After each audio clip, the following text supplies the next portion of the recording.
পুরনো বাইপাসের একটি বাড়িতে অভিযান চালিয়ে বিপুল পরিমাণ গাঁজা এবং হেরোইন আটক করে সিধাই থানার পুলিশ। রাষ্ট্রীয় হিন্দু বাহিনী ত্রিপুরা ট্রাস্টের পক্ষ থেকে ত্রিপুরা রাজ্যে সনাতন ধর্মের প্রচার এবং হিন্দুত্ববাদের বিকাশে রাম ভক্ত সম্মেলন অনুষ্ঠিত। বক্সনগরে বৈশাখী মেলার দোকান ভিটি বন্টন নিয়ে রহিমপুরে রক্তক্ষয়ী সংঘর্ষে আহত এক, ঘটনার জেরে এলাকায় তীব্র উত্তেজনা। আমবাসা রেল স্টেশনে ধৃত 5 বাংলাদেশি অনুপ্রবেশকারী, এদের মধ্যে রয়েছে মহিলা এবং শিশুও। হেপাটাইটিস ফাউন্ডেশন অব ত্রিপুরার উদ্যোগে জিবি হাসপাতালে ব্লাড ব্যাংকে এক রক্তদান শিবির অনুষ্ঠিত। রাজধানী আগরতলার বটতলা ফাঁড়ির সামনে মদের থেকে আক্রান্ত এক ব্যক্তি।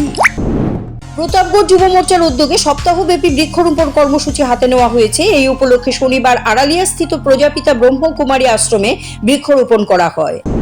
কলকাতা প্রিটোরিয়া স্ট্রিট ত্রিপুরা ভবনে অবস্থানরত কল্যাণপুরের বিধায়ক পিনাকি দাস চৌধুরীর শারীরিক অবস্থার খোঁজ খবর নিলেন বিধানসভার মুখ্য সচেতক কল্যাণী রায়। শনিবার পশ্চিমবঙ্গের বোলপুরে বিজেপির হয়ে নির্বাচনী প্রচার করলেন প্রদেশ সভাপতি রাজীব ভট্টাচার্য। মানব পাচারের সঙ্গে জড়িত থাকার অভিযোগে আগরতলা জিআরপি থানার পুলিশ 2 যুবককে আটক করে।